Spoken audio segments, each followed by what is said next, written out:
प्यारे दोस्तों, एक कौवे ने बताया कौन सी औलाद माँ बाप के त्याग और बलिदान को भूल जाती है और जब उन्हें उनकी सबसे अधिक जरूरत होती है तो उनके कर्ज को भूलकर उन्हें बेसहारा छोड़ देती है। प्यारे दोस्तों, कहानी बहुत ही इमोशनल और दिल को छू लेने वाली है, इसलिए आप सभी से मेरा अनुरोध है कि आप कहानी को शुरू से अंत तक ध्यानपूर्वक सुनें। तो चलिए कहानी शुरू करते हैं। प्यारे दोस्तों, बहुत समय पहले किसी जंगल में एक वट वृक्ष पर एक कौवा अपनी पत्नी कौवी के साथ रहा करता था। कुछ समय बाद दोनों को एक संतान सुख प्राप्त होता है, जिससे उनका जीवन खुशियों और आनंद से भर जाता है। दिन ऐसे ही बहुत मजे में गुजर रहे थे। एक दिन कौवा अपने पत्नी और बच्चे के साथ घोंसले में बैठा हुआ था। तभी उसने देखा कि एक नौजवान बहुत ही गुस्से में आगे चलता चला जा रहा था और पीछे पीछे उसके बूढ़े माँ बाप, जो बहुत ही दयनीय स्थिति में थे, उस नवयुवक का हाथ पकड़कर उसे रोकने की कोशिश कर रहे थे। उसके हाथ पैर जोड़ रहे थे, रो रहे थे और कह रहे थे, बेटा, हमें इस हालत में छोड़कर मत जाओ, हम तुम्हारे बिना नहीं जी पाएंगे। तुम्हारे सिवा इस दुनिया में हमारा है ही कौन। तब कौवी चिंतित होकर कौवे से पूछती है, स्वामी, ये इंसान अपने माँ बाप के साथ ऐसा क्यों कर रहा है। इस पर कौवा कहता है, भाग्यवान, इस दुनिया में कुछ औलादे माँ की कोख में बोझ बनकर आते हैं और धरती पर भी सिर्फ बोझ ही बने रहते हैं। एक माँ जब किसी बच्चे को जन्म देती है तो एक तरह से वो उस माँ का भी दूसरा जन्म ही होता है, लेकिन उस समय उसे ये तक पता नहीं होता कि माँ बच्चे को देखने के लिए जीवित रहेगी भी या नहीं। एक बच्चे को जब कोई माँ जन्म देती है तो वो अनेक प्रकार के असहनीय दुख, कष्ट और पीड़ा तो सहती ही है, साथ ही उसकी सुंदरता भी मटियामेट हो जाती है। लेकिन उस वक्त उसकी सबसे बड़ी सुंदरता और खुशी सिर्फ उसकी संतान होती है। और जब बच्चे का जन्म हो जाता है, उसके बाद दुख और तकलीफ उठाकर जीवन भर उस बच्चे का पालन पोषण करती है। अपने हिस्से की सारी खुशियां, सारा सुख अपनी औलाद पर न्यौछावर कर देती है। घर में भोजन कम है तो स्वयं न खाकर बच्चों को खिला देती है। औलाद को कोई दुख हो तो माँ बाप का कलेजा फट जाता है। अपनी औलाद की खुशी के लिए वे हर दुख तकलीफ सहने को तैयार रहते हैं, उनके खुशहाल जीवन की कामना करते हैं। एक माँ बाप संसार में जब तक जीते हैं तब तक अपनी संतान का ही भला चाहते हैं, लेकिन अगर वही संतान बड़ी होकर माँ बाप को भूल जाए तो उस संतान को आप क्या कहेंगे। आगे कौवा कहता है, भाग्यवान, आज का मनुष्य इतना स्वार्थी हो गया है कि वो अपने स्वार्थ के लिए अपने माँ बाप को उनके जरूरत के वक्त पर पूरी तरह से भुला देता है। वो उनके ममता, संघर्ष और कुर्बानी को नजरअंदाज कर देता है।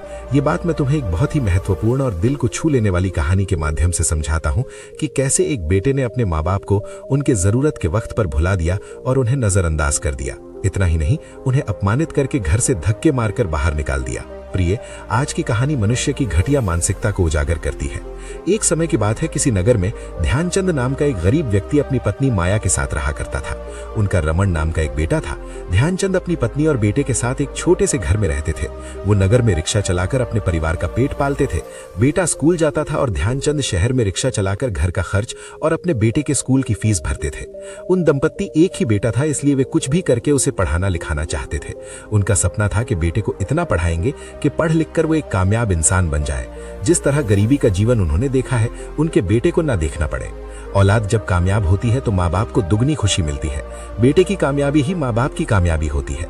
हर माँ बाप का यही सपना होता है कि उसकी संतान ऐसा काम करे कि उनका सिर फख्र से ऊंचा उठ जाए और उनकी संतान के कर्मों से समाज में उनका नाम रोशन हो और वे निसंकोच होकर कह सकें कि वो उनका बेटा है। ध्यानचंद ने भी अपने बेटे को पढ़ाने लिखाने में कोई कमी नहीं छोड़ी। दिन भर रिक्शा चलाकर जो पैसे मिलते थे वो सब बेटे की पढ़ाई पर खर्च कर देते थे। माया भी अपने बेटे को सुबह तैयार करके स्कूल भेज देती थी। यदि बेटा कभी बिना खाना खाए स्कूल चला जाता था या खाने का टिफिन घर पर भूल जाता था तो माँ भी उस दिन खाना नहीं खाती थी जब तक कि उसका बेटा खाना नहीं खा लेता था। इसी तरह से ध्यानचंद और माया अपना पेट काटकर बेटे को पढ़ा रहे थे। रमन भी पढ़ने में बहुत तेज था। स्कूल में टीचर जब उसकी प्रशंसा करती थी तो ये सुनकर ध्यानचंद खुशी से फूला नहीं समाते थे। वो सोचते थे कि जरूर उनका बेटा आगे चलकर उनका नाम रोशन करेगा। रिक्शे से इतनी कमाई नहीं हो पाती थी कि रमन की पढ़ाई का सारा खर्च आ जाता, क्योंकि उसमें घर का खर्च भी होता था। तो ध्यानचंद साहूकार से पैसे उधार लेकर बेटे की फीस भर दिया करते थे। इस तरह से धीरे धीरे रमन ने इंटर की पढ़ाई पूरी कर ली। इंटर में उसने जिले में दूसरा स्थान पाया था। ये देखकर ध्यानचंद और माया की खुशी का ठिकाना नहीं रहा। उन्हें अपने बच्चे का उज्जवल भविष्य दिखाई दे रहा था और वे बड़े खुश थे, पर यह उनके बिना सहयोग के संभव नहीं था। आगे की पढ़ाई कराने के लिए उन्होंने बेटे को दूसरे शहर में भेज दिया और एक बड़े ही नामी कॉलेज में उसका एडमिशन करा दिया। उस कॉलेज में अक्सर अमीरों के बच्चे पढ़ते थे और उस कॉलेज में पढ़ने का खर्चा बहुत था, क्योंकि उसकी फीस बहुत महंगी थी। तो ध्यानचंद ने सोचा, चाहे कुछ हो जाए, उन्हें अपने बच्चे को इस कॉलेज में पढ़ाना है। अब तो वो दिन रात एक करके पैसे कमाते थे और बेटे की पढ़ाई का खर्च उठाते थे। बेटे को उन्होंने कभी महसूस नहीं होने दिया कि उसका पिता इतना पैसा कहां से आता है। वे सारा पैसा दिन रात रिक्शा चलाकर कमाते थे, लेकिन फिर भी पैसा कम पड़ जाता था, इसलिए वे थोड़े पैसे साहूकार से ब्याज पर उधार लेकर लाते थे। रमण जिस कॉलेज में पढ़ता था उसमें धनवानों के बच्चे पढ़ते थे। अगर कोई गरीब का बच्चा उसमें पढ़ने आ जाता था तो अमीरों के बच्चे उसे परेशान करते थे। उसका मजाक उड़ाते थे, कहते थे तुम कहां हम लोगों की बराबरी करने आ गए, तुम लोग गरीब हो और गरीबों को इतने ऊंचे सपने नहीं देखने चाहिए। प्यारे दोस्तों, एक दिन रमण अपने दोस्तों के साथ बैठा था। उसने देखा कि एक गरीब लड़के को स्कूल के कुछ बच्चे परेशान कर रहे थे। वे उसके साथ मारपीट कर रहे थे और वहां से भाग जाने का उस पर दबाव बना रहे थे। तब रमण ने अपने पास बैठे एक लड़के से पूछा, दोस्त, कई लड़के मिलकर उस लड़के को क्यों परेशान कर रहे हैं? क्या उसने उनका कुछ चुरा लिया है? तब वो लड़का रमण को बताता है, भाई उसने चुराया कुछ नहीं है, बल्कि वो लड़का गरीब है और कोई गरीब लड़का हम लोगों के बीच रहकर पढ़ाई करे ये हमें अच्छा नहीं लगता। कोई गरीब लड़का यहाँ पढ़ने आता है तो ये उसे इसी तरह परेशान करते हैं। गरीबों को उनकी औकात बताने के लिए ही हम लोग उसे परेशान करते हैं, ताकि वे हमारी नकल ना उतार सकें और हमारी बराबरी न कर सकें। रमण बोला, अरे दोस्त, कैसी बातें करते हो? अमीर हो चाहे गरीब, पढ़ने का अधिकार तो सबका होता है। विद्या कभी भेदभाव नहीं करती कि अरे वो तो गरीब है, मैं उसके पास नहीं जाऊंगी, अमीर है तो मैं इसी के पास रहूंगी। जब विद्या भेदभाव नहीं करती तो आप लोग क्यों करते हैं? आपको पता है कि यहाँ तक आने के लिए उस गरीब ने कितना संघर्ष किया है। अब वो जैसे तैसे करके यहाँ तक पहुंच गया है तो आप लोग उसे ठीक से रहने नहीं देते हो। भाई, ये तो बहुत गलत बात है, किसी को इस तरह सताना ठीक नहीं है। रमण की बात सुनकर वो लड़का बोला, अरे भाई, तुझे इतना दर्द क्यों हो रहा है? कहीं तू भी तो गरीब नहीं है? रमण ने देखा कि ये लोग गरीबों के साथ अच्छा व्यवहार नहीं करते हैं। अगर मैंने भी कह दिया कि मैं गरीब हूं तो ये मेरे साथ भी वही अत्याचार करेंगे। रमण घबरा गया, इसलिए रमण बोला, नहीं भाई, मैं गरीब नहीं हूं, मेरे पापा तो कपड़ों के बहुत बड़े व्यापारी हैं, मेरा लाखों का कारोबार चल रहा है। तब उसका दोस्त कहता है, तो फिर छोड़ो, जिसके साथ जैसा हो रहा है उसे होने दो। अगर इनके साथ ऐसा व्यवहार ना किया जाए तो ये कॉलेज फिर ऐसे ही गरीबों के कूड़ा करकट से भर जाएगा। इस प्रकार से रमण अपने कॉलेज में अमीरों के बच्चों के मुख से रोज गरीबों के बारे में उल्टी सीधी बातें सुनता था, जिससे उसे अपने माता पिता से शर्म होने लगी। दिनों दिन वो भगवान को कोसता कि उसे ऐसे गरीब घर में पैदा क्यों किया। उसके पास एक छोटा सा फोन था जिसे उसके पापा ने कॉलेज जाते समय दिया था, ताकि कोई उसे गरीब न समझे। इसलिए वो उस फोन को अपने कमरे में छुपा कर रखता था। वो कभी उस फोन को लेकर यार दोस्तों के बीच नहीं जाता था। जब उसके पिता फोन करते थे तो उसने फोन उठाना भी छोड़ दिया था कि अगर मैं बात करूंगा तो मित्रों को पता चल जाएगा। कई दिन तक वो अपने माता पिता से बात नहीं करता था। एक दिन उसने अपने पिता से कहा, पिताजी, मुझे एक अच्छा और महंगा फोन चाहिए, ये छोटा फोन लेकर मैं अपने दोस्तों के बीच नहीं जा पाता हूँ। पिता ने कहा, बेटा, अच्छा और महंगा फोन खरीदने की हमारी हैसियत नहीं है, बड़ी मुश्किल से आपकी पढ़ाई का खर्च जुटा पा रहे हैं। पिता की इस बात से लड़का नाराज हो जाता है और कहने लगता है, जब तुम्हारे पास पैसे नहीं है तो तुम इतने बड़े सपने क्यों देखते हो जो कि पूरे ना हो सके। पिता ने कहा, बेटा, तुम्हारा जीवन गरीबों के बोझ तले दबकर ना रह जाए, इसीलिए हमने तुम्हें उस कॉलेज में पढ़ने को भेजा है। मैं नहीं चाहता कि तुम भी हमारी तरह गरीबी में जीवन गुजारो और रिक्शा चलाओ। हम चाहते हैं कि तुम पढ़ लिख कर खूब कामयाब हो। हम तुम्हें भविष्य में बड़ा आदमी बनते देखना चाहते हैं। तुम अभी शान शौकत के झमेले में मत पड़ो और अपनी पढ़ाई पर ध्यान दो। जब तुम कामयाब हो जाओगे तो महंगा से महंगा फोन स्वयं खरीद सकते हो। अगर तुम्हें कोई परेशान कर रहा है तो तुम चिंता मत करो, मैं तुम्हारे प्रिंसिपल से आकर बात कर लूंगा। लड़के ने नाराज होते हुए कहा, नहीं पिताजी, तुम्हें आने की कोई जरूरत नहीं और यहाँ गलती से भी कभी मत आना। आपकी हालत को देखकर मेरे दोस्त मेरा मजाक बनाएंगे। उन्हें पता चल जाएगा कि मैं एक गरीब का बेटा हूँ। मैं बड़ा बदनसीब हूँ जो आपका बेटा बना। मैं अपनी किस्मत खुद बदल लूंगा। मैं अब अमीर आदमी बनकर रहूंगा। जब मैं आपको कीड़े मकोड़ों की तरह जीवन जीते हुए देखता हूँ तो मुझे अपने आप पर बहुत शर्म आती है कि मैं किस गरीब घर में पैदा हो गया। प्यारे दोस्तों, बेटे की इन बातों को सुनकर पिता ने कहा, बेटा, तुम चिंता मत करो, मैं तुम्हारे लिए बहुत ही अच्छे और महंगे फोन की व्यवस्था करके भेजता हूँ। तुम्हारी खुशी के लिए मुझे जितना भी होगा मैं सब करने को तैयार हूँ। ध्यानचंद की पत्नी ने सुना कि बेटे ने एक महंगा फोन मांगा है तो अपने पास जो गहने थे उन्हें बेचने को दे दिए और बोली, इन्हें बेचकर तुम बेटे को एक अच्छा सा महंगा फोन लेकर भिजवा दो। ध्यानचंद ने माया के गहने बेचकर एक महंगा फोन खरीदकर बेटे को भेज दिया।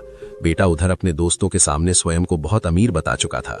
कभी उसकी बात झूठी न हो जाए, इसीलिए वो अपने पिता से कुछ न कुछ मांगता रहता था। पिता भी कुछ भी करके ब्याज पर पैसे उठाकर बेटे की मांग पूरी करता था। अपनी अमीरी दिखाने के चक्कर में उसने अपने पिता का जीवन कर्ज में डुबो दिया था और ध्यानचंद ने कभी मन मैला नहीं किया था। सोचा जब बेटा कामयाब हो जाएगा तो सारा कर्ज चुका देगा। वे साहूकार से पैसे उठाकर बेटे की मांग पूरी करते जा रहे थे ताकि उसकी पढ़ाई में कोई व्यवधान न पड़े। बेटे का खर्च उठाते उठाते ध्यानचंद ने अपना घर भी बेच दिया और अपनी पत्नी को लेकर किराए पर रहने लगे। दिन प्रतिदिन उसकी आर्थिक स्थिति बहुत खराब होती जा रही थी। इधर रमण को अपने माता पिता और अपने गांव बस्ती से शर्म आने लगी। अमीरों के बच्चों के साथ बैठने उठने से वो पूरी तरह बदल गया था। उसकी दोस्ती अब तो अमीरों के बच्चों से हुई थी तो उसी तरह से उसे भी रहना पड़ रहा था। अब तो उसने अपने माता पिता का फोन भी उठाना बंद कर दिया था और जब कभी फोन उठा भी लेता था तो अच्छी तरह से बात नहीं करता था। हमेशा उनसे ऊंची आवाज में बात करता और बहाने बनाकर फोन काट देता था। एक दिन उसने अपने पिता से कहा, पिताजी अब मेरी पढ़ाई पूरी होने वाली है, मुझे बार बार फोन करके परेशान मत किया करो, मैं जल्द ही घर आ जाऊंगा। बेटे के घर आने की बात सुनकर माता पिता बहुत प्रसन्न हो जाते हैं। माया अपने बच्चे से मिलने के लिए बहुत बेचैन होती है। वो अपने मोहल्ले और पड़ोस की महिलाओं से कहती है, मेरा बेटा पढ़ाई पूरी करके गांव आ रहा है, अब आप देखना सब कुछ बदल जाएगा। बेटे ने घर आने के लिए 1 महीने का समय दिया था, लेकिन 1 महीने का समय बीत गया पर रमण घर पर नहीं आया। फोन करने के लिए तो उसने पहले ही मना कर दिया था। जब ध्यानचंद और उनकी पत्नी का मन नहीं माना तो उन्होंने अपने बेटे को फोन मिलाया, लेकिन उसका फोन बंद जा रहा था। बेटे का फोन ना मिलने पर दोनों बहुत परेशान हो गए। उनके मन में तरह तरह के ख्याल आने लगे। उन्हें समझ नहीं आ रहा था कि वे क्या करें। ध्यानचंद और माया अब कर भी क्या सकते थे सिवाय इंतजार करने के। परेशान होकर दोनों पति पत्नी बेटे का पता लगाने के लिए उसी शहर में आ गए जहां उसका कॉलेज था।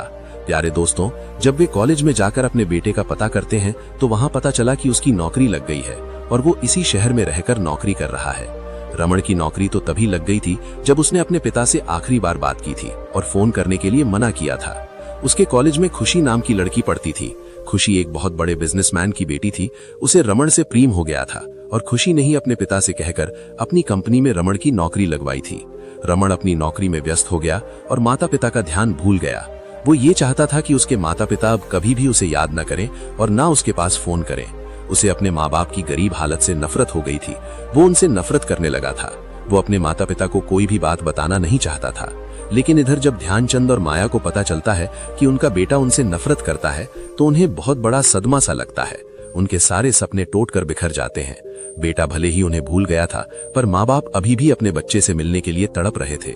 उन्होंने निश्चय किया कि वो अब इसी शहर में रहकर रिक्शा चलाकर कुछ पैसे कमाएंगे, क्योंकि साहूकार का कर्ज काफी ज्यादा हो गया था। सोचा यहाँ से पैसे कमाकर साहूकार को चुकाते रहेंगे और भगवान ने चाहा तो किसी दिन बेटे से भी मिल सकते हैं। यही सोचकर ध्यानचंद और माया उसी शहर में रहने लगे। उनका जो घर था वो तो उन्होंने पहले ही बेचकर बेटे की पढ़ाई में लगा दिया था, इसलिए वहां का कोई भी उन्हें लोभ लालच नहीं था। वे उसी शहर में कमरा किराए पर लेकर रहने लगे। ध्यान रिक्शा चलाकर महीने में जो पैसे इकट्ठे करते थे वो ले जाकर साहूकार को दे आते थे। माया इधर बेटे के गम में पागल सी हो चुकी थी। वो ठीक से खाती पीती भी नहीं थी। वो हर समय अपने बेटे को याद करती रहती थी। बेटे की याद में माया की हालत बहुत खराब होने लगी। वो उससे बात करने को तरस रही थी। ध्यानचंद ने कई दिन कई बार फोन लगाया मगर उसने एक भी बार फोन नहीं उठाया। एक दिन वो ऐसी बीमार पड़ी कि फिर उसने कभी आंखें नहीं खोली। बेटे की चिंता में उसके प्राण पखेरु उड़ गए। पत्नी का सारा क्रियाकर्म करने के बाद ध्यानचंद अब बिल्कुल अकेले हो गए थे। उनकी सारी इच्छाएं समाप्त हो चुकी थीं। बस लोगों का कर्ज था, इसीलिए बुढ़ापे में भी रिक्शा चलाना पड़ रहा था। वे पूरे दिन रिक्शा चलाते थे और शाम को खा पी कर सो जाते थे। महीने में जो पैसा इकट्ठा होता था उसे ले जाकर साहूकार के पास कर्ज चुकाने चले जाते थे। साहूकार को भी ध्यानचंद की हालत पर तरस आता था। साहूकार कहता था, ध्यानचंद अब तुम बहुत कमजोर हो चुके हो। इस उम्र में तो लोग आराम करते हैं पर तुम पूरे दिन कोल्हू के बैल की तरह काम करते हो और अपना कर्ज चुकाते हो। ये सब कैसे करते हो? तब ध्यानचंद कहते हैं, सेठ जी, मेरे जीने की सारी इच्छाएं तो पहले से मर चुकी हैं। बस आप लोगों के कर्ज ने मुझे अब तक जीवित बनाए रखा है। सोचता मरने से पहले मैंने जिसका भी कर्ज लिया है उसका चुका जाऊं। साहूकार ने कहा, ध्यानचंद, तुम बहुत ईमानदार व्यक्ति हो, मुझे तुम पर तरस आता है। इस उम्र में भी आप मेहनत करके अपना कर्ज चुकाने में लगे हो। तुम्हारी अवस्था और तुम्हारी मेहनत को देखते हुए मैं तुम्हारा कर्ज माफ करता हूँ। और हाँ, मेरे पास तुम्हारे लिए एक और बहुत अच्छा काम है जिसे करके तुम्हें पैसे भी ठीक ठाक मिलते रहेंगे। रहने के लिए घर भी मिल जाएगा और कोई कष्ट भी नहीं होगा। ध्यानचंद ने पूछा, सेठ जी, ऐसा क्या काम है जो मेरे लायक है? तब सेठ कहता है, ध्यानचंद, तुम जिस शहर में रहते हो उसी शहर में एक बिजनेसमैन मेरा मित्र है। उन्हें तुम्हारे जैसे एक विश्वासी ड्राइवर की जरूरत है और मुझे लगता है उनका ड्राइवर बनने के लिए तुम पूरी तरह से योग्य हो। अगर तुम करना चाहो तो मैं उन्हें फोन करके बता दूंगा, तुम चले जाना। वहां तुम रहने खाने की कोई दिक्कत नहीं होगी और पैसे भी तुम्हें अच्छे खासे मिलते रहेंगे। ध्यानचंद वो काम करने के लिए राजी हो गए। साहूकार ने ध्यानचंद को शहर के एक बहुत बड़े बिजनेसमैन कमलनाथ के पास भेज दिया। ध्यानचंद उनके यहाँ रहने लगे। कुछ ही समय में वहाँ रहते हुए ध्यानचंद के संबंध कमलनाथ और उनके परिवार से बहुत अच्छे हो गए। कमलनाथ भी ध्यानचंद को खूब अच्छी तरह से रखने लगे। वे अपने बाद अगर किसी पर भरोसा करते थे तो वो ध्यानचंद ही थे। ध्यानचंद को भी कभी उस घर में रहकर परायापन नहीं मिला। कमलनाथ की एक बेटी थी जो ध्यानचंद से बहुत ही घुल मिल चुकी थी। वो उन्हें ध्यानचंद काका कहकर पुकारती थी और उनसे अपने पिता की तरह प्रेम करती थी। वो हर समय ध्यानचंद काका के कान खाए रहती थी। काका मुझे वहां ले चलो, काका मेरा ये काम करवा दो। बस वो उनके आगे पीछे घूमती रहती थी। ध्यानचंद भी उससे बेटी की तरह प्यार करते थे। एक दिन ध्यानचंद अपने मालिक कमलनाथ को लेकर उनके ऑफिस जा रहे थे। रास्ते में उन्होंने ध्यानचंद से पूछा, अरे ध्यानचंद, तुमने कभी अपने बारे में बताया नहीं। मुझे भी इतना टाइम नहीं मिल पाता है कि मैं तुमसे कुछ बात कर सकूं। तो तुमने कभी मुझे अपने बारे में नहीं बताया, सिर्फ इतना ही बताया है कि तुम्हारी पत्नी का देहांत हो चुका है। क्या तुम्हारा कोई बेटा बेटी नहीं है? तब ध्यानचंद गहरी सांस लेते हुए कहते हैं, मालिक, मेरा एक बेटा था, लेकिन अब उसका कोई पता नहीं वो है भी या नहीं। इस प्रकार से ध्यानचंद अपने जीवन की पूरी दास्तान अपने मालिक को बताते हैं और बताते बताते वो भावुक हो गए और उनकी आंखों में आंसू आ जाते हैं। तब ध्यानचंद के मालिक उन्हें धैर्य बंधाते हैं और कहते हैं, अरे ध्यानचंद, तुमने अपना फर्ज निभाया, पर ये उसका दुर्भाग्य था जो तुम जैसे देवता समान पिता को भूल गया। देख लेना, वो कभी अपने जीवन में खुश नहीं रहेगा। एक वक्त आएगा जब उसे दुनिया में सब कुछ व्यर्थ लगने लगेगा। जीवन के इस मोड़ पर आकर अपने माता पिता को जो लोग छोड़ जाते हैं, उन्हें रुलाते हैं, ऐसे लोग आज नहीं तो कल इसका फल जरूर भोगते हैं। माँ बाप चाहे अमीर हो या गरीब, औलाद उनका कर्ज कभी नहीं चुका पाती। आगे कमलनाथ बोले, ध्यानचंद, तुम अपने आप को अकेला महसूस मत करो। मेरी बेटी तुम्हें बहुत चाहती है, तुम्हें पिता की तरह प्यार करती है और कल उसकी सगाई है। उसकी सगाई में तुम्हें काका का रोल निभाना है। मेरे बाद अगर वो किसी को सबसे ज्यादा मानती है तो वो आप हैं। ध्यानचंद ने कहा, मालिक, आप चिंता मत करिए, मैं अपनी रानी बिटिया की सगाई में कोई कमी नहीं आने दूंगा। मैं उसकी खुशी के लिए कुछ भी करने को तैयार हूँ। अगले दिन कमलनाथ की बेटी की सगाई थी और उस दिन सुबह ही ध्यानचंद ने भाग भाग कर सारा काम किया। सुबह से उन्होंने कुछ खाया पिया भी नहीं था। पूरे दिन काम करते हुए थक चुके थे, पर उन्होंने हिम्मत नहीं हारी। थक हार कर वे एक जगह आराम करने बैठ गए। तभी जिस लड़की की सगाई थी वो उनके लिए नींबू पानी लेकर आई और बोली, लो काका, पानी पी लो। अगर अभी से आप इतना अपने आप को थका लोगे तो शादी में क्या करोगे? गर्मी में सुबह से लगे पड़े हो, थोड़ी भी देर के लिए आराम नहीं किया है। ध्यानचंद कहते हैं, बिटिया, तू मेरी चिंता मत कर। पहली बार तो मुझे ये सौभाग्य मिला। मेरी हड्डियां अभी बहुत मजबूत हैं। मेरी बिटिया के लिए तो मैं इससे भी अधिक मेहनत कर लूंगा। इतना कहकर वे घर के बाहर काम करने चले गए। तभी कमलनाथ की बेटी के मंगेतर की गाड़ी द्वार पर आती है। कमलनाथ लड़के की अगवानी के लिए द्वार पर पहुंचे। प्यारे दोस्तों, गाड़ी से जो लड़का निकलता है उसे देखकर ध्यानचंद की आंखें फटी की फटी रह गईं, क्योंकि वो कोई और नहीं, ध्यानचंद का ही बेटा रमण था। कमलनाथ की वही बेटी खुशी थी जिससे वो कॉलेज के समय से प्रेम करता था। बेटे को अचानक देखकर ध्यानचंद की आंखें भर आईं। उनकी भावनाएं बेटे से मिलने के लिए उमड़ने लगी। वे उसे गले लगाना चाहते थे। इतने में कमलनाथ जी आए और ध्यानचंद से बोले, ध्यानचंद, तुम यहाँ खड़े क्या कर रहे हो? जाओ अंदर जाकर कुछ देखो। अपनी भावनाओं को मन के अंदर समेट कर काम करने में लग जाओ। लेकिन जैसे ही रमण स्टेज पर पहुंचता है, उधर खुशी अपनी सहेलियों के साथ स्टेज पर पहुंचती है। ध्यानचंद भी पानी की ट्रे हाथ में लेकर खड़े थे। बेटे को देखकर उनके हाथ कांपने लगे। सोचने लगे कि मैंने कभी सोचा नहीं था कि जिस बेटे को देखने के लिए इतने वर्षों से मेरी आंखें तरस रही हैं, उससे मुलाकात इस प्रकार होगी। वे अपने आप को रोक नहीं पाए। वे तुरंत स्टेज पर चढ़कर अपने बेटे को गले लगाकर रोने लगते हैं। ये देखकर सब लोग आश्चर्यचकित हो जाते हैं। उस लड़के ने देखा कि जो बूढ़ा आदमी उसके गले से लिपटा है वो उसका ही पिता है। उसने एकदम से ध्यानचंद को धक्का देकर पीछे हटा दिया और नाराज होते हुए बोला, कौन है ये पागल आदमी? कृपया इसे यहाँ से हटाइए ना। न जाने घर में कैसे कैसे पागलों को नौकरी पर लगा रखा है। तब कमलनाथ कहते हैं, बेटा, ये नौकर नहीं है, ये हमारे घर का एक सदस्य है। खुशी के काका हैं। इनका बेटा इन्हें छोड़कर चला गया है। ये अपने बेटे को देखने के लिए तड़पते रहते हैं, इसीलिए हर किसी में इन्हें अपना बेटा नजर आता है। रमण अपने होने वाले ससुर से कहता है, माफ करना पिताजी, ऐसे लोगों को आप नहीं जानते। ये गरीबी का बहाना बनाकर नाली के कीड़े की तरह जहाँ अमीर लोग दिखाई देते हैं, वहाँ हाथ धोकर पीछे पड़ जाते हैं। मैं ऐसे लोगों को अच्छी तरह से जानता हूँ। इस प्रकार कई भद्दे और अपमानजनक शब्दों से उसने अपने पिता का खूब अपमान किया। बेचारे ध्यानचंद का हृदय फट गया। उनकी नजरें सिर शर्म से झुक गया था। वे स्वयं ही आत्मग्लानि से मरे जा रहे थे कि उन्होंने ऐसा क्यों किया। फिर सबकी नजरों को बचाते हुए एक कोने में जाकर फूट फूट कर रोने लगते हैं। कमलनाथ की बेटी खुशी सब कुछ छोड़ छाड़ कर फौरन ध्यानचंद काका के पास पहुंची। उसने देखा कि ध्यानचंद काका अपने बेटे की तस्वीर देखकर रो रहे थे और उसे देखते हुए कह रहे थे, जिस पिता ने अपने बेटे को इस मकाम तक पहुंचाने के लिए खुद को कोल्हू के बैल की तरह झोंक दिया, जिस मां ने बेटे की हर ख्वाहिश को पूरा करने के लिए दूसरों के घरों में काम करते करते अपने प्राणों को त्याग दिया, आज उस बेटे ने उनके त्याग और तपस्या का ये सिला दिया। खुशी पीछे खड़ी होकर ये सब देख रही थी।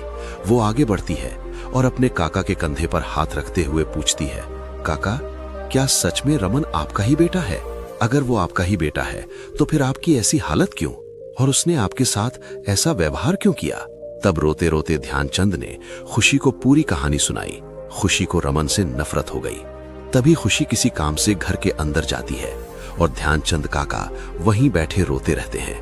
तभी मौका देखकर रमन पीछे से उनके पास आता है और कहने लगता है, तुमसे मेरा पीछा नहीं छूटेगा, जहां जाओ वहीं पहुंच जाते हो। मैंने तो सोचा था कि अब तक तुम लोग मर चुके होगे, लेकिन तुम अभी भी जिंदा हो। ध्यानचंद ने कहा, बेटा, मैं मर तो बहुत पहले ही चुका हूं, पर तेरे लिए आज से मैं कुछ नहीं हूं, लेकिन तेरी सच्चाई तेरे होने वाले ससुर कमलनाथ को जरूर बताऊंगा। वो भी तो जान ले कि तू कितना अच्छा है। तब एकदम से गुस्से में रमन आग बबूला हो गया और बोला, पागल बुढ़े, यदि तूने किसी को कुछ बताया तो इसका परिणाम तेरी लाडली खुशी को भुगतना पड़ेगा। ये सुनकर ध्यानचंद शांत पड़ गए। सोचने लगे, अगर मेरी वजह से कोई बात बिगड़ी तो खुशी भी हमसे नाराज हो जाएगी। अब वे बहुत दुविधा में पड़ गए थे कि बताऊं कि ना बताऊं। इधर स्टेज पर अंगूठी की रस्म होती है। तभी खुशी स्टेज पर आकर सब लोगों के सामने कुछ कहना चाहती है। वो कहती है, मेरी बात ध्यान से सुनिए, मैं अपने मन की एक बात आप लोगों से कहना चाहती हूँ। मैं एक शख्स से आपको मिलाना चाहती हूँ जो मेरी जिंदगी का एक अहम हिस्सा है। मेरे पिता के बाद अगर कोई मुझे प्रिय है तो वो ये है। रमन सोचता है कि खुशी मेरे बारे में बात कर रही है, लेकिन नहीं। तब खुशी ध्यानचंद को स्टेज पर बुलाती है और कहती है, ये मेरे काका भी हैं और मेरे होने वाले ससुर भी, लेकिन ये मेरी बदकिस्मती है कि ससुर के रूप में मैं इनकी सेवा नहीं कर पाऊंगी। इतना कहकर खुशी रमन की ओर देखती है और पूछती है, बताओ, मैंने सही बोला ना?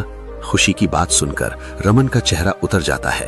वो समझ नहीं पाता कि मैं इस बात का क्या अर्थ लगाऊं। फिर खुशी ध्यानचंद से कहती है, काका, आप मेरे काका ही ठीक हैं। मैं आपको अपना ससुर नहीं बनाऊंगी, क्योंकि जो लड़का अपने माँ बाप को छोड़ सकता है, उसके लिए पत्नी को छोड़ना कितनी बड़ी बात है। आज नहीं तो कल वो पत्नी को भी ठुकरा देगा। खुशी की बात सुनकर रमन कहता है, खुशी, तुम इस नौकर के लिए क्या नाप शनाप बोल रही हो? ये तुम्हारा ससुर बनने लायक कहां से हो गया? रमन की ये बात सुनते ही खुशी ने तड़ाक से रमन के गाल पर एक छांटा जड़ दिया और बोली, खबरदार, जो मेरे काका को नौकर कहा, मैं इन्हें अपने पिता की तरह मानती हूँ। तुम अपने पिता को भूल सकते हो, मगर मैं अपने काका को नहीं भूल सकती। मैं तुम्हारी तरह इतनी गिरी हुई नहीं हूँ। मैं अपने माता पिता के द्वारा दिए गए संस्कारों को भली भांति जानती हूँ, और मैं इस आयोजन में ये घोषणा करती हूँ कि मैं तुम जैसे जानवर से शादी नहीं करूंगी। तुमने मुझे ये कहा था कि मैं अनाथ हूँ, इसीलिए तुम्हारे लिए मेरे हृदय में चाहत जाग गई, पर तुम तो बड़े ही एहसान फरामोश और घटिया आदमी हो।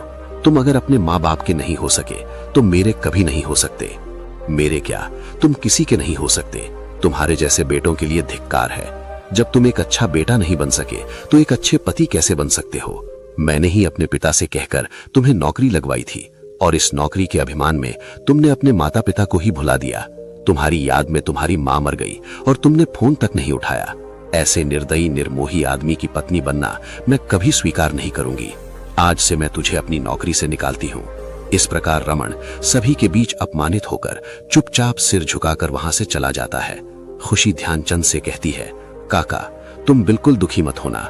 उस बेटे के लिए क्या दुख करना जिसने आपको जीते जी मार दिया। तुमने अपने बेटे को खोकर एक बेटी को पाया है। आज से मैं तुम्हारी बेटी हूँ और तुम्हारे मरने तक मैं तुम्हारी सेवा करूंगी।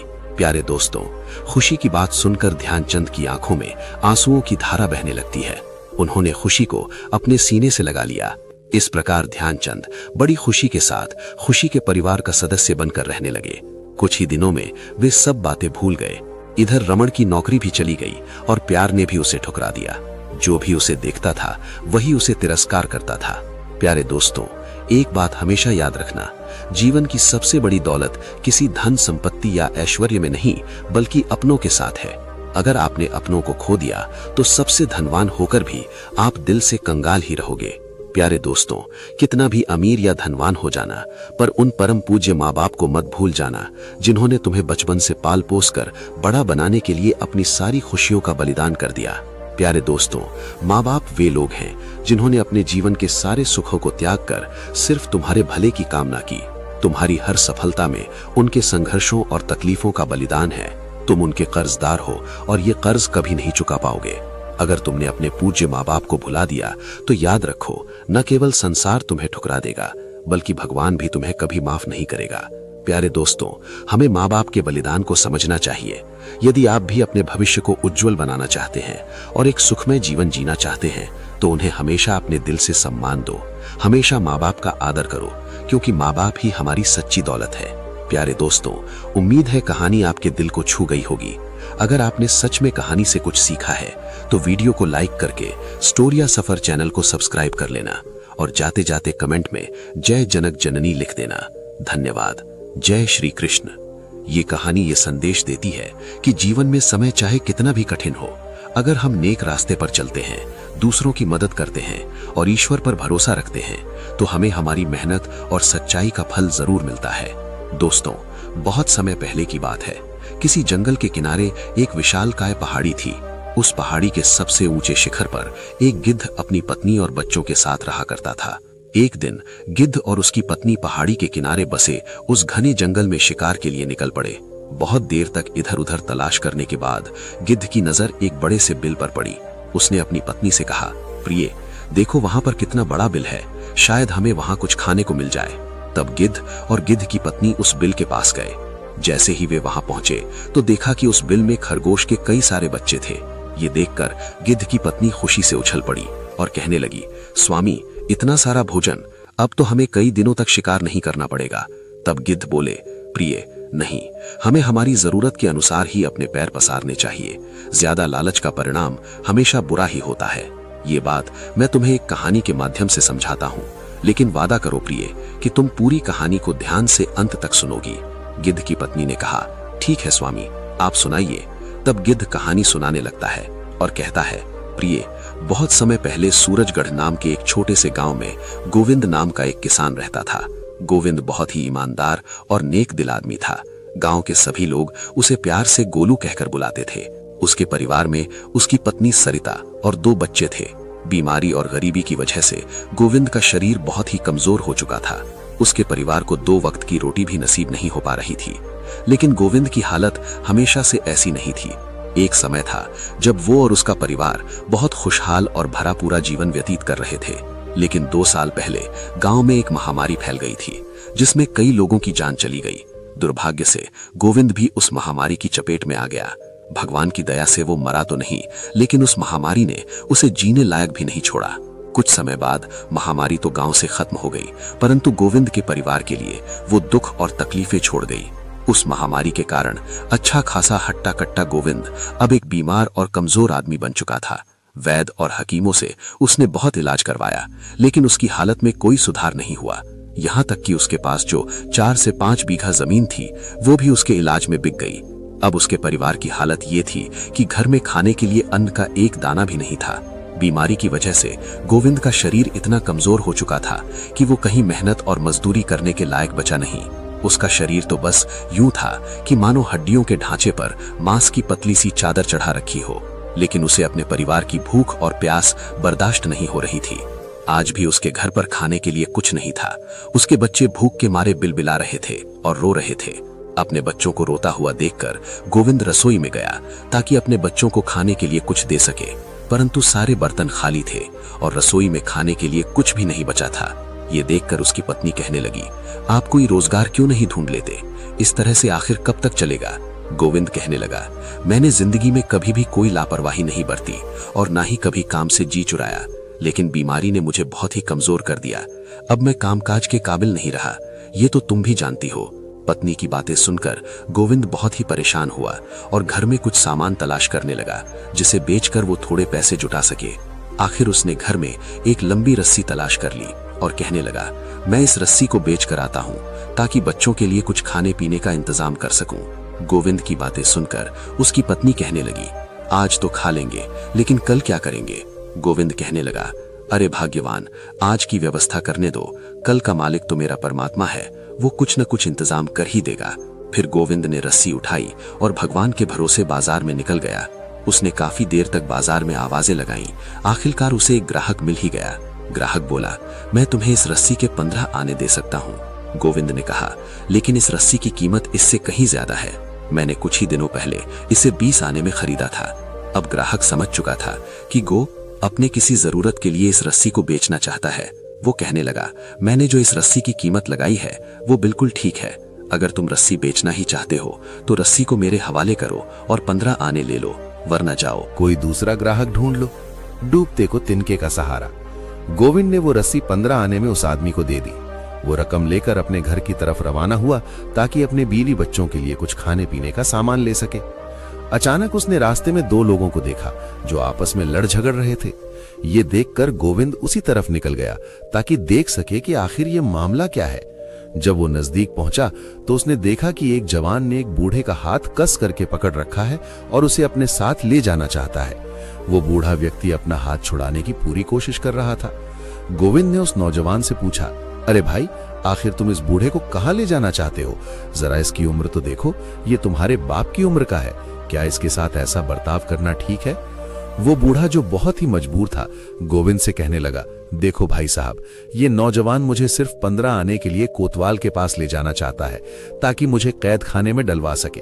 अब तुम ही बताओ, क्या परमात्मा ये चाहेगा कि मैं जो इतने सालों से इस नगर में इज्जत की जिंदगी जीता आ रहा हूं, सिर्फ 15 आने के लिए कैद खाने चला जाऊं?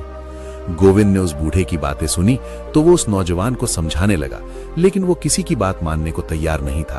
तब गोविंद सोचने लगा, क्या ऐसा भी हो सकता है कि कोई आदमी मुझसे भी ज्यादा जरूरतमंद हो? अगर ये बूढ़ा कैद खाने चला गया तो इसकी पत्नी और बच्चों का खर्च कौन उठाएगा? ये सोचकर गोविंद ने अपनी जेब से 15 आने निकाले और उस जवान को देते हुए कहा, ये लो नौजवान, तुम्हारे 15 आने, अब तुम इस बूढ़े काका को छोड़ दो। पैसे लेकर नौजवान वहां से चला गया। उस बूढ़े आदमी ने अब राहत की सांस ली। वो गोविंद के सामने हाथ जोड़ते हुए उसे दुआएं देने लगा, बेटा, भगवान तुम्हारा भला करे और तुम्हें इसका 100 गुना दे। उस बूढ़े आदमी की दुआएं सुनते सुनते गोविंद भी अपने घर की तरफ वापस चल पड़ा। चलते चलते गोविंद ये सोच रहा था कि अब मजबूरी में उसे खाली हाथ ही घर वापस लौटना पड़ेगा, लेकिन दिल ही दिल में उसे ये तसल्ली भी थी कि गरीबी के बावजूद उसने एक नेकी का काम किया है। यही सोचते सोचते गोविंद अपने घर पहुंच चुका था। जब उसकी पत्नी ने देखा कि वो चुपचाप और सिर झुकाए खड़ा है तो वो समझ गई कि ये हमारे खाने पीने का इंतजाम नहीं कर सके, बल्कि वो रस्सी जो ये घर से लेकर गए थे उससे भी हाथ गंवा बैठे हैं। वो पूछने लगी, क्या हुआ, आप खाली हाथ क्यों लौट आए और उस रस्सी का क्या हुआ? गोविंद ने सारी बात अपनी पत्नी को बता दी। ये सुनकर उसकी पत्नी बोली, आपने एक अच्छा काम किया है, एक बूढ़े आदमी को कैद खाने जाने से बचा लिया, पर आपको ये मालूम होना चाहिए कि जो दिया घर की रोशनी के लिए होता है उसे कहीं और ले जाकर नहीं जलाया जाता। अब आप अपने बच्चों को क्या खिलाओगे, कैसे उनका मन बहलाओगे? इस पूरे नगर में से कौन आएगा जो हमारे बच्चों का पेट भरेगा? गोविंद कहने लगा, तुम ठीक कहती हो, मैं तुम्हारी बातों से बिल्कुल सहमत हूं, लेकिन वो बेचारा बूढ़ा आदमी हमसे ज्यादा मुसीबत में था। पत्नी कहने लगी, अब आपके रोने धोने से कुछ नहीं होगा, जो भी होना था वो हो चुका। इन सब बातों को छोड़ो और अगली बार के लिए ऐसी कोई गलती मत करना। गोविंद जानता था कि उसकी पत्नी की बातें कड़वी जरूर हैं, लेकिन सच है। उसे समझ में नहीं आ रहा था कि क्या करें और क्या ना करें। अचानक उसके मन में एक ख्याल आया। वो अपनी जगह से उठकर दोबारा घर के टूटे फूटे सामान को देखने लगा। वो कभी इधर देखता तो कभी उधर, लेकिन उसे कोई भी ऐसी चीज नहीं मिल रही थी जिसे वो बेच सके। इसलिए वो परेशान होकर वापस अपनी जगह पर आकर खड़ा हो गया। अचानक उसे एक पुराना बिस्तर नजर आया जो बच्चों के बिछाने के लिए इस्तेमाल होता था। उसने अपनी पत्नी से कहा, मैं इसी बिस्तर की तलाश में था, तुम कहो तो मैं इस बिस्तर को बेच आता हूं। पत्नी कहने लगी, बच्चे तो भूखे हैं, लेकिन आप उनका ये पुराना बिस्तर भी छीन लेना चाहते हैं। गोविंद कहने लगा, अच्छा हुआ कि तुमने खुद ही कह दिया कि बच्चे भूखे हैं, इसीलिए जरूरी बात यह है कि उनके खाने पीने का इंतजाम किया जाए। पुराने बिस्तर के होने या ना होने से क्या फर्क पड़ जाएगा? उसकी पत्नी ने जब ये देखा कि इस बिस्तर की गोविंद की नजरों में कोई कीमत नहीं है तो वो आंसू बहाने लगी और कहने लगी, ठीक है, समेट लो इसे और बेच डालो, लेकिन याद रखना इसे कम दामों पर मत बेचना, ताकि कुछ दिनों तक तो हमारे बच्चों का पेट भर सके।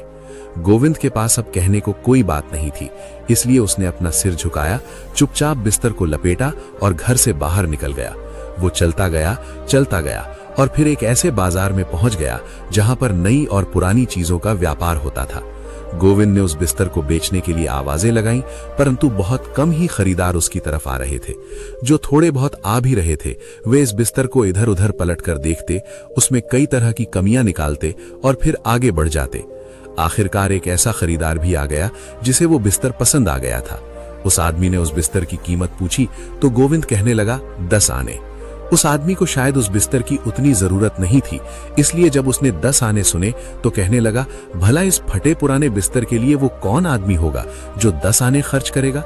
ये कहकर वो खरीदार आगे बढ़ गया और फिर गोविंद से दूर जाने लगा, लेकिन गोविंद भागकर उसके पास गया।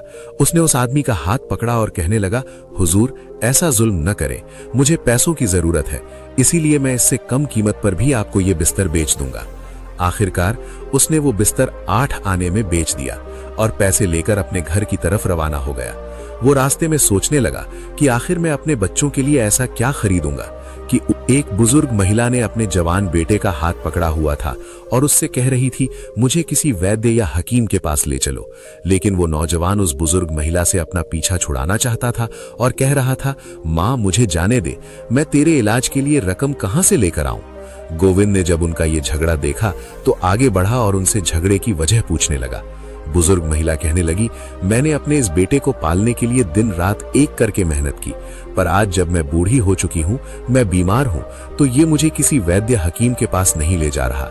वो नौजवान कहने लगा, मैं इस बात से सहमत हूं कि मेरी माँ ने बड़ी तकलीफों से मुझे पाला और मुझे पाल पोस कर बड़ा किया, लेकिन मैं मजबूर हूं, मेरे पास इतनी रकम नहीं है कि मैं अपनी माँ को हकीम के पास ले जा सकूं। गोविंद ने जब ये सुना तो वो कुछ परेशान सा हो गया। फिर उसने अपनी सारी रकम यानी 8 आने अपनी फटी पुरानी चादर से निकाले और उस नौजवान को दे दिए। उस नौजवान को गोविंद के इस काम पर विश्वास ही नहीं हो रहा था। उसने चाहा कि वो गोविंद के कदमों में गिर पड़े, लेकिन गोविंद ने उसे ऐसा करने से रोक दिया और कहने लगा, मेरे दोस्त, तुम अपनी जरूरत पूरी करो और अपनी माँ का इलाज करवाओ। इसके बाद वो दोनों माँ बेटा वहां से चले गए और गोविंद वापस तरह तरह के ख्यालों में खो गया। वो बेचारा बहुत ही हैरान और परेशान था, इधर उधर देख रहा था। कुछ देर के बाद वो अपने घर की तरफ चल पड़ा, लेकिन भूख और बीमारी की वजह से अब उससे चला भी नहीं जा रहा था। फिर भी वो अपने घर जाने को मजबूर था। गिरता पड़ता वो किसी तरह अपने घर पहुंचा। उसने दरवाजे पर दस्तक दी। उसकी पत्नी और बच्चे इसी इंतजार में थे, इसलिए उसकी पत्नी ने तुरंत दरवाजा खोल दिया। उसकी पत्नी के चेहरे पर खुशी साफ झलक रही थी, लेकिन जब उसने अपने पति के चेहरे पर मायूसी देखी तो उसकी खुशी भी गम में बदल गई। पत्नी कहने लगी, अरे ये आपने क्या किया, आप एक बार फिर से खाली हाथ वापस लौट आए। गोविंद ने जब अपनी पत्नी को गुस्से में देखा तो उसे सारी बात बता दी। सारी बात सुनने के बाद उसकी पत्नी बोली, आपको तो सिर्फ दूसरे लोगों से प्यार है, उन्हें मुसीबत में देखकर आप उनकी सहायता कर रहे हो, लेकिन पता नहीं आपको अपने बच्चों पर दया क्यों नहीं आती। अब आप ही बताओ कि हम क्या करें, कहां जाएं? अब तो मेरे बच्चों में ज्यादा देर तक भूख बर्दाश्त करने की हिम्मत नहीं है। अब तो लगता है कि भूख के मारे इनकी जान ही निकल जाएगी। गोविंद में अब इतनी हिम्मत भी नहीं थी कि वो अपनी पत्नी से नजरें मिला सके। कहने लगा, मेरा परमात्मा सब कुछ जानता है, अगर तुम भी उस बूढ़ी औरत की फरियाद सुनती तो तुम भी वही करती जो मैंने किया है। लेकिन विश्वास रखो, भगवान कोई ना कोई रास्ता जरूर निकाल देगा। अगर इस बार मैं कोई चीज बेचने के लिए लेकर गया तो उसे बेचूंगा नहीं, बल्कि गिरवी रखूंगा, ताकि कम से कम उस चीज से हमें हाथ न धोने पड़े। पत्नी कहने लगी, क्या हमारे घर में कोई ऐसी चीज बची भी है जिसे आप गिरवी रख सको? गोविंद अपने घर में इधर उधर देखने लगा और फिर बोला, वो संदूक कैसी रहेगी? वो संदूक तुम मुझे दे दो, ताकि इसके बदले में मैं कोई छोटी संदूक खरीद लूं और साथ ही कुछ खाने पीने का सामान भी लेकर आऊं। उसकी पत्नी, जो पहले से ही गुस्से में थी, कहने लगी, अब तो आप इस संदूक से भी हाथ धो लो। ये संदूक ना तो कोई आपसे खरीदेगा और न ही इसे कोई गिरवी रखेगा, बल्कि ऐसा करो, या तो ये संदूक किसी को दान कर दो या फिर इसे तोड़ दो। मायूस गोविंद आगे बढ़ा और उसने वो संदूक उठा ली। कहने लगा, देखो, मुझे इतना बेइज्जत मत करो, मैं ये सब कुछ अपने बच्चों के लिए ही तो कर रहा हूँ। इसके बाद गोविंद ने वो संदूक उठाई और बाजार की तरफ निकल गया। वो चलता गया और फिर एक ऐसे बाजार में पहुंच गया जहां पर नई और पुरानी चीजों का व्यापार होता था। गोविंद ने उस बिस्तर को बेचने के लिए आवाजें लगाईं, परंतु बहुत कम ही खरीदार उसकी तरफ आ रहे थे। जो थोड़े बहुत आ भी रहे थे, वे इस बिस्तर को इधर उधर पलट कर देखते, उसमें कई तरह की कमियां निकालते और फिर आगे बढ़ जाते। आखिरकार एक ऐसा खरीदार भी आ गया जिसे वो बिस्तर पसंद आ गया था। उस आदमी ने उस बिस्तर की कीमत पूछी तो गोविंद कहने लगा 10 आने।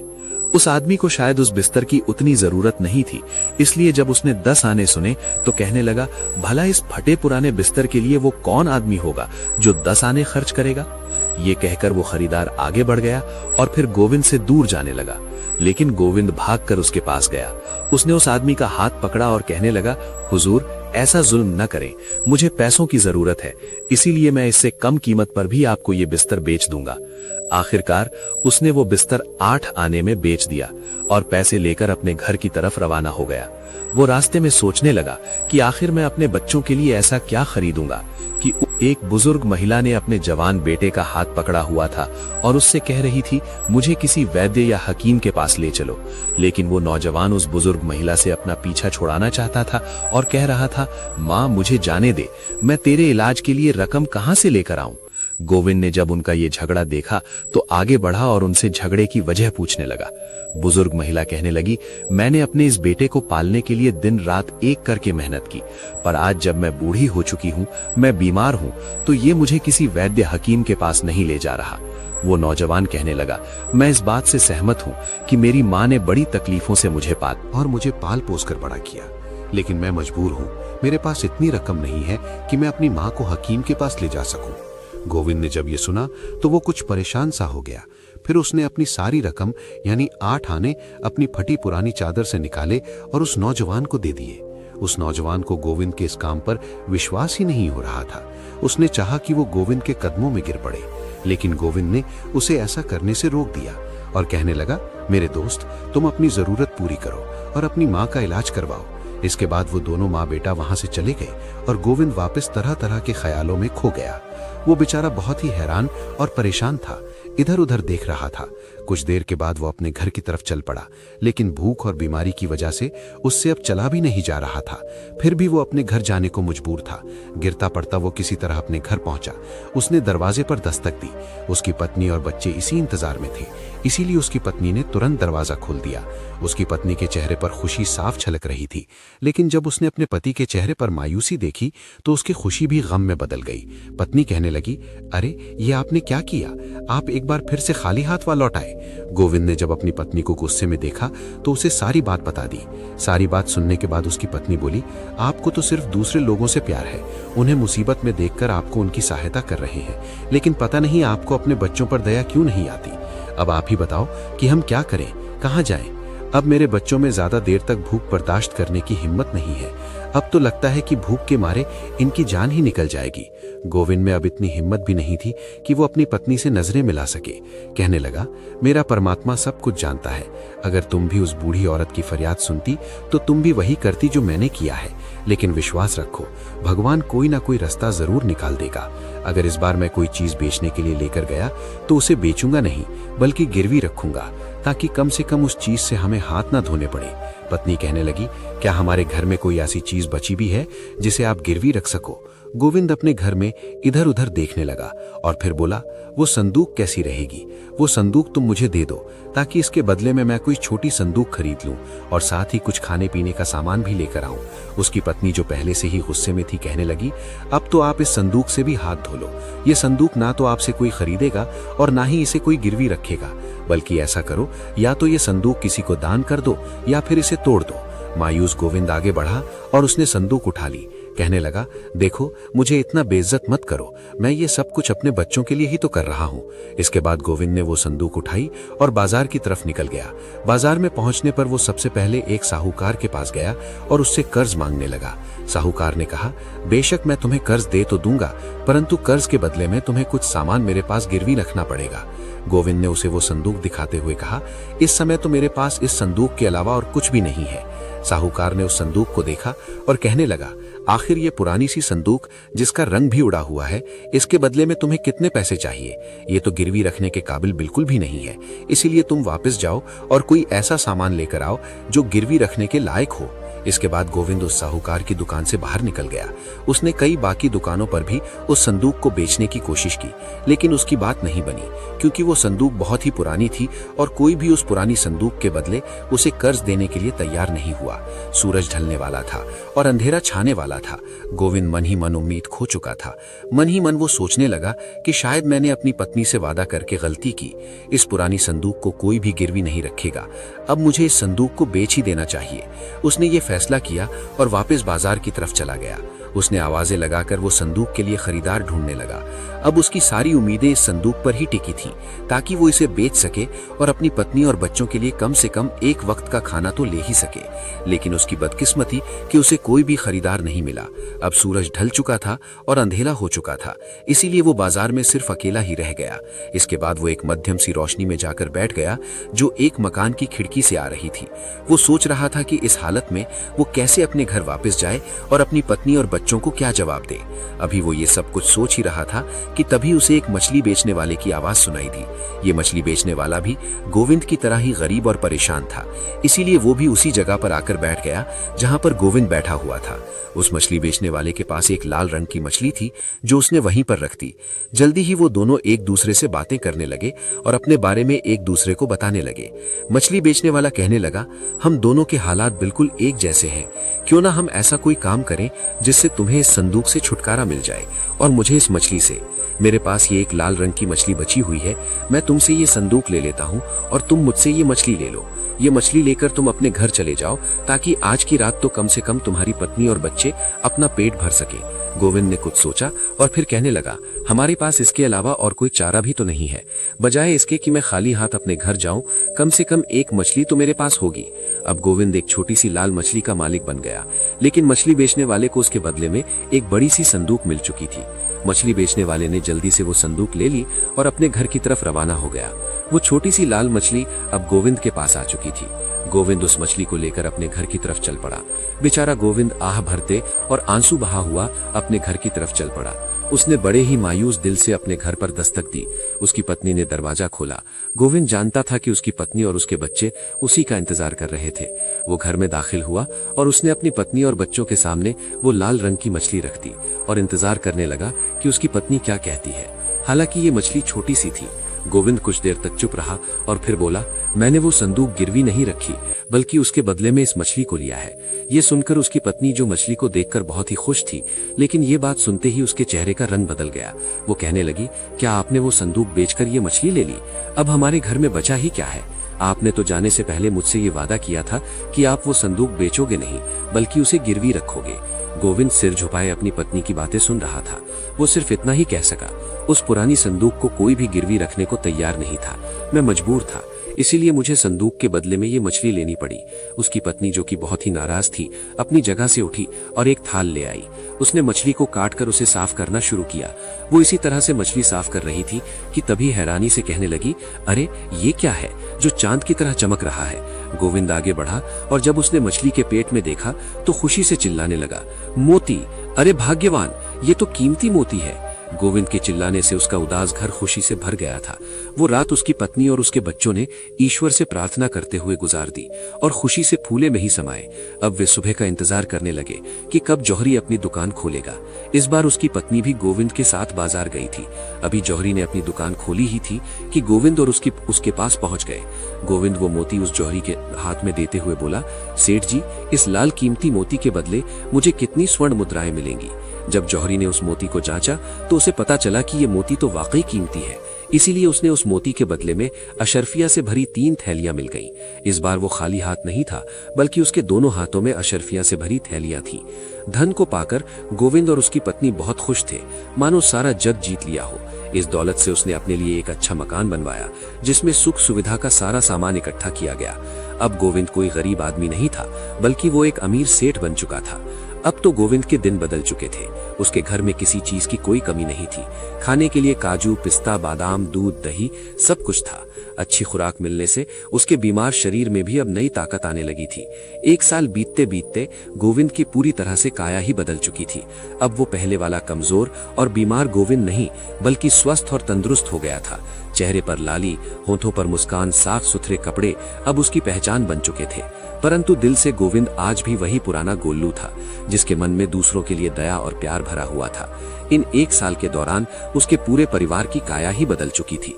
पूरे इलाके में ये बात फैल चुकी थी कि गोविंद को एक मछली के पेट से मोती मिला, जिसे बेचकर उसकी जिंदगी बदल गई।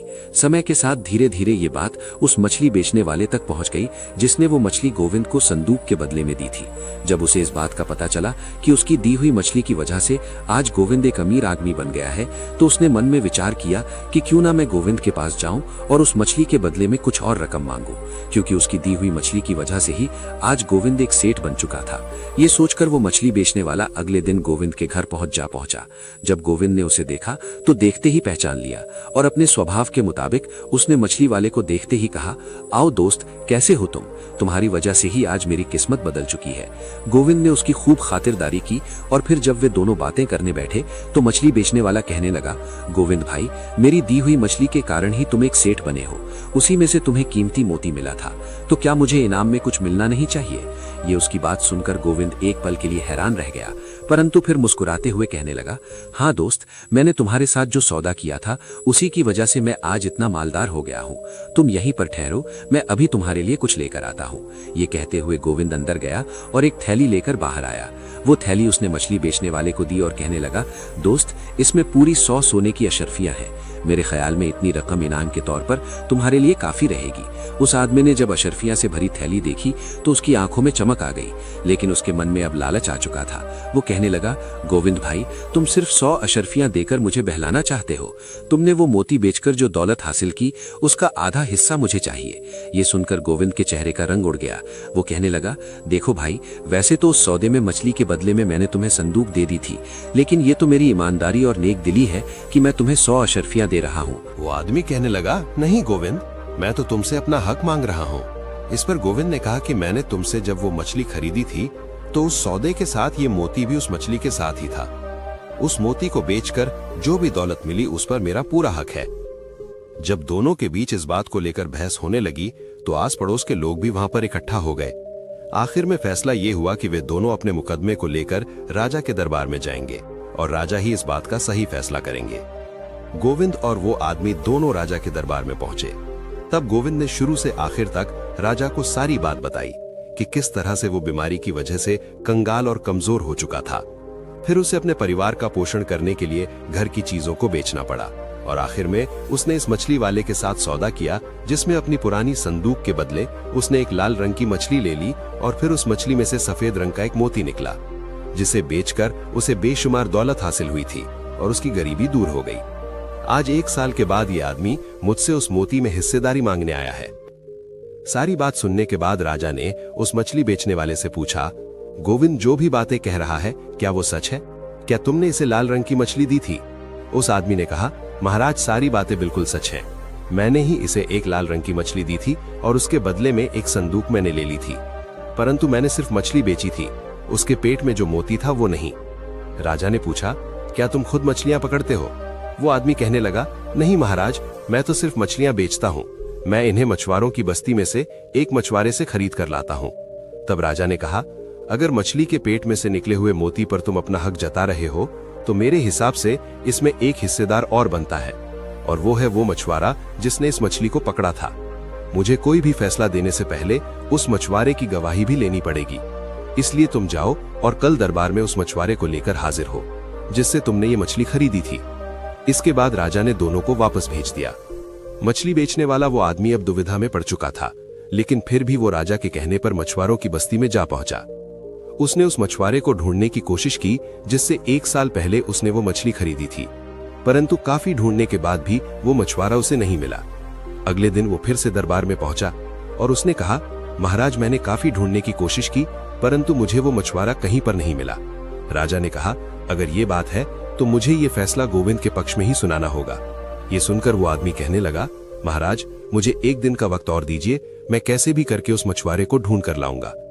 उस दिन वो आदमी फिर से मछुआरों की बस्ती में गया और उस मछुआरे को ढूंढने लगा। परंतु उसे निराशा ही हाथ लगी।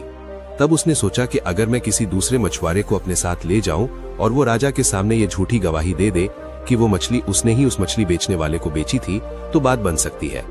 ये विचार आने के बाद उस आदमी ने एक मछुआरे को इस बात के लिए राजी कर लिया कि वो राजा के दरबार में ये गवाही देगा कि वो मछली उसने ही उस मछली बेचने वाले को बेची थी। अगले दिन जब दरबार लगा तो गोविंद, वो मछली बेचने वाला और गवाही देने के लिए मछुआरा तीनों राजा के सामने हाजिर हुए।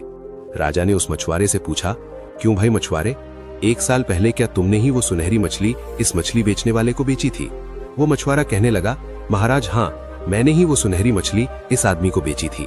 ये सुनकर राजा कुछ पल के लिए चुप रहा और फिर उसने मछली बेचने वाले की तरफ देखा और बोला, असल बात तो ये है कि उस मछली के पेट में से जो कुछ भी निकला हो उस पर अब तुम्हारा कोई हक नहीं है, क्योंकि उस समय जो सौदा हुआ था उसके अनुसार तुम्हें मछली के बदले में संदूक दी जा चुकी है। मैं ये फैसला तुम्हें पहले दिन भी सुना सकता था, लेकिन मैं तो सिर्फ तुम दोनों की नीयत और ईमानदारी को परखना चाहता था। मेरे हिसाब से गोविंद एक नेक दिल और ईमानदार आदमी है। उसकी नीयत में कोई खोट नहीं है, क्योंकि आज भी वो तुम्हें उस मछली के बदले में 100 अशर्फियां देने को तैयार था। हालांकि इस बात की कोई जरूरत भी नहीं थी, परंतु तुम्हारी नीयत बेईमान और लालची है, क्योंकि तुमने अपनी झूठी बात को सच साबित करने के लिए मेरे सामने एक झूठा गवाह लाकर खड़ा कर दिया। तुमने इस मछुआरे को सब कुछ समझा दिया, मगर इसे मछली का रंग बताना भूल गए। जब मैंने इससे पूछा कि क्या तुमने सुनहरे रंग की मछली बेची है, तो इसके जवाब में इसने हाँ भरी, जबकि मछली का रंग लाल था। अगर मछली के रंग के बारे में ये मछुआरा भूल गया होता तो साफ साफ कह सकता था कि इसे अब मछली के रंग के बारे में कुछ पता नहीं है, परंतु झूठ के पांव नहीं होते और इसने सुनहरे रंग की मछली होने पर हामी भर दी। इस बात से यह स्पष्ट है कि मछली के बारे में इसे कोई जानकारी नहीं है और न ही इसने कोई मछली तुम्हें बेची। तुम इसे झूठी गवाही देने के लिए दरबार में लेकर आए हो। नियम के मुताबिक तो तुम्हें इसकी सजा मिलनी चाहिए और तुम पर जुर्माना होना चाहिए, लेकिन मैं इसका फैसला गोविंद पर छोड़ता हूँ। राजा का फैसला सुनकर मछली बेचने वाला आदमी थर-थर कांपने लगा। उसे लगा कि अब गोविंद उसके लिए बहुत ही सख्त सजा सुनाएगा। राजा ने कहा, कहो गोविंद, तुम इस गुनहगार को क्या सजा देना चाहते हो? गोविंद बोला, महाराज ये बात सच है कि ये आदमी लालच में आकर झूठ और फरेब का सहारा लेकर मुझसे दौलत ठगना चाहता है, परंतु एक सच ये भी है कि इसकी दी हुई मछली के कारण ही मैं अमीर बना हूँ। इसलिए मेरी गुजारिश है कि इसे छोड़ दिया जाए और मैं अपनी खुशी से इसे 100 सोने की अशर्फियां इनाम में देना चाहता हूँ।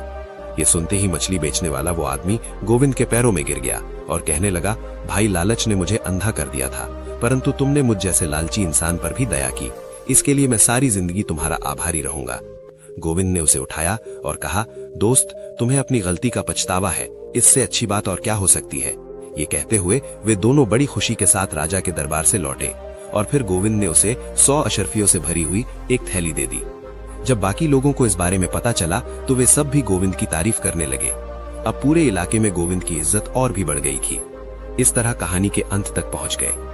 गिद्ध ने कहा, प्रिय, इसीलिए मैंने कहा था कि हमें जो मिले उसी में खुश रहना चाहिए। ज्यादा लालच हमेशा नुकसानदेह होता है। गिद्ध की पत्नी को गिद्ध की बात अच्छी तरह समझ आ गई और उसने अपना गुस्सा त्याग कर दोनों ने खुशी से भोजन किया। ये कहानी ईमानदारी, लालच और न्याय पर आधारित है।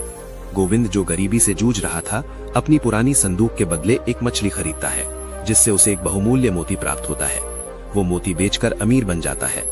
1 साल बाद मछली बेचने वाला आदमी मोती में हिस्सेदारी मांगता है। मामला राजा के दरबार में पहुंचता है, जहां राजा बुद्धिमानी से उसकी बेईमानी को उजागर करता है।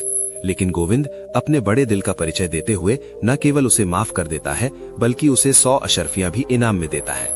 इससे ये सीख मिलती है कि ईमानदारी और उदारता का सदा सम्मान होता है, जबकि लालच अंततः हार जाता है। दोस्तों, आपने आज के इस वीडियो से क्या सीखा वो मुझे आप कमेंट में बता सकते हैं।